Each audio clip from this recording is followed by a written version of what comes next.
In this video, I'm going to show you how to clean your EGR valve. And as you can see, this one's particularly coked up and it's really bad condition. So this is an excellent example to show you how to clean one of these EGR valves. Now, the first thing I do is I set up with 2 buckets, different brushes, paint brushes and hard bristle brushes, and a screwdriver, because this is going to be the first phase of cleaning this EGR valve. That's really simple stuff. You get your screwdriver and you just dig out what you can, the big clumpy bits that are there. You can just dig them out. Now, like, your one may not be as coked up or as bad as my one, but if it is like that, then this is the first phase. You've got to take off all the bulky material that's on it, and you know, even after like 5 minutes, you can already see there's a massive difference in the appearance of it. So I always try to do it a little bit better, because you want to give the solution that you're going to put on it the best possible chance of working on it. So back to the drawing board again. Just pick out what you can while you're on the phone talking rubbish to your friends, and there you go, already the second phase. Now this is without any other intervention, so this is just a screwdriver work, and that's all I've done.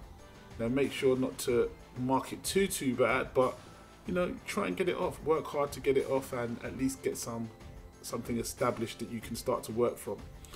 So now I've got this hard bristle brush, which I didn't show you earlier, but this, once again, this is just taking off another layer of crud and carbon that's built up on it. Don't take no time, and once again you'll see there's an improvement once again.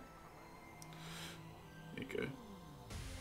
So once you've got this off, you're going to have to put some, well, I call it a solution. You're going to need some PPE equipment, which is protective eye and hands. You want to protect your eye and hands, and then just spray your solution on it. Now this solution, quite simply, is Mr. Muscle Oven Cleaner.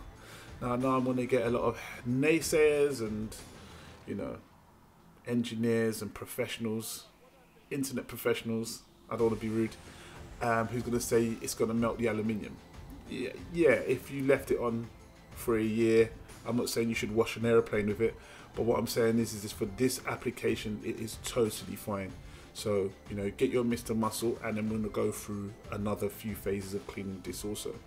So you can just see me with a paintbrush agitating areas that's been exposed to carbon, just so we can get it going. I'm not digging at it particularly hard. I mean, when you've got your own one, you'll be able to judge it, but this is how I deal with it, and this is how I treat it.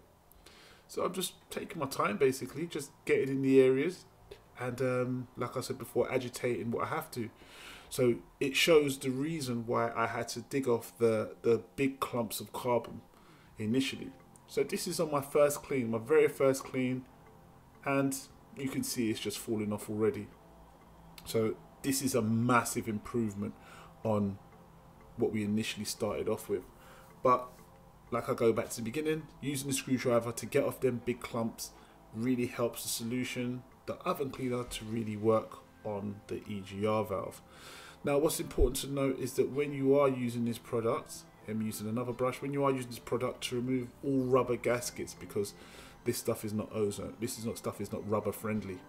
So you can see what I'm doing here, really easy. I didn't want to make it look like I was cheating, and that's off the first phase of cleaning. And in most cases, people just use it like that, but me personally, when I've got them out, I try to do the best I can. So same thing as I did before, the second phase of cleaning. Now the reason why I show these sort of videos is to save people money, and not for them to be manipulated and bamboozled by, you know, less than honest mechanics. Sometimes things can be fixed, sometimes they can be replaced. But for the fact of this cost me £5 in the UK, I'm sure there's other products you can use for that small amount of money. I think it's better to try and give these products a go. Try and use what's around you, because, you know, everything's very expensive nowadays, and money goes out a lot quicker than it comes in. So look, you can see me here. I'm just repeating exactly the same process, getting those areas, taking my time, making sure it's actually attacking the carbon. Different types of brushes, you know. This whole process probably took me 45 minutes, but it probably saved me, I don't know, £200, £150, whatever a mechanic wants to charge you. And there you go, look, using the different types of brushes on the actual carbon itself, and it just falls off. This stuff is really fantastic for this application. So here you see it now. Bring it close up, and for me, that's a fantastic result from what it started out at. So I hope these videos help. Don't forget to comment, rate, subscribe. Just trying to save you a lot of money, trying to share some knowledge, and be good for everyone. Really appreciate a thumbs up, a like, and a share. Hope you enjoyed the video. Thank you for watching.